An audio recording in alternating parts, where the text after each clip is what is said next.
Well, Steve, I wrote a column that's going to be on Bayou Buzz tomorrow about this very subject, about the election. It was kind of a lackadaisical election, if you will. We had an election that tied into the federal election that took place, but we don't have the conglomeration of candidates that you find. We don't have our governor running, where we had probably 35, 40 other governors around the country running.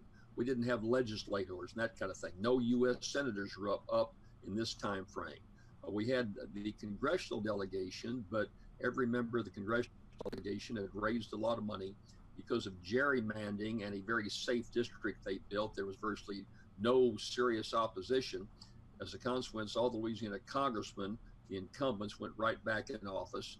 The only race that piqued a little interest was a job that I know quite a bit about, Steve. I was Secretary of State, and Rannah was the Assistant Secretary of State back in the 1980s. So we're familiar with that job. And you recall the incumbent we talked about before, Tom Shetler, that was elected, stepped down because of improprieties, and his first assistant took over, a guy named Kyle Ardwan. Ardwan, I think, was fairly astute. Nobody had any money in that race. I think maybe $25,000 was the most that anybody spent.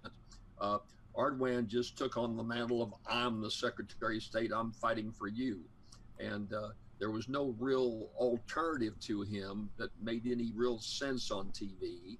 So Ardwan, the Republican, is out there about 20%. He's going to end up being Secretary of State, only getting 20% in the first primary, which is just amazing.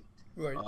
The Democratic candidate, African-American, two Democrats, but the African-American candidate was able to engender a decent African-American vote.